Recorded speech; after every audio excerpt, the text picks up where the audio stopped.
So I want to give you guys a little story about this girl I know. And she's really outgoing. She likes to have fun. She can be shy at times, but she likes meeting new people and trying new things.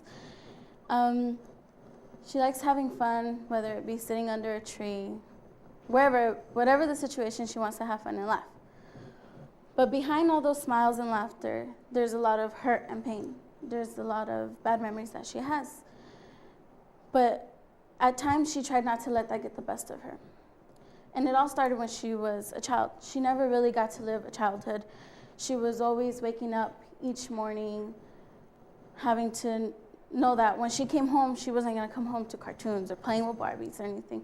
She was going to clean, cook, help her brother out, and they were going to do homework. And if they got lucky, they were going to watch a cartoon episode, then get ready for bed.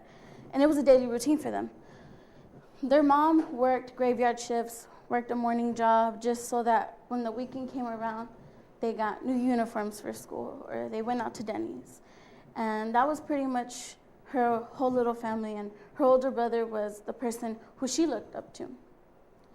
Her mom had a boyfriend, and the boyfriend had problems with the family.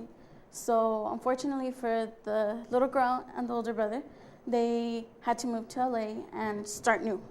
And the brother and the little girl are 4 years apart, so the little girl knew she didn't have her brother to go to school with, and she was really scared and didn't know, she felt lonely when she was at school.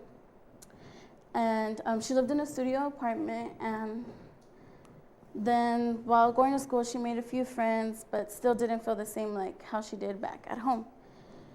9 months later, her mom had her little brother. Now, along with her little brother being her inspiration, she was also, that was also her big responsibility. And so she's raised him ever since until she was, until this day. And they moved back to San Diego, and in her middle school years, her brother started getting fed up with the mom and having to do the chores, and he didn't live a regular boys' high school life, so he got fed up and moved out. And his sister dreaded that day, and she's never, she didn't feel the same anymore. She felt alone, and she started rebelling. But going into high school, she knew that she wanted to get out of the same routine, that the cycle of the family that she was in.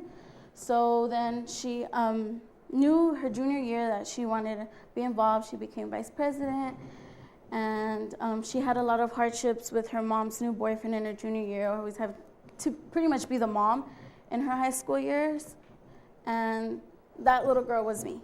And going through all of that, and now that I'm in high school, I've learned that in my high school years, you had to be a little selfish, because at times if no one else is going to do things for you that you want, nobody else is.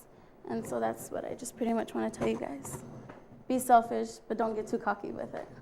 Thank you.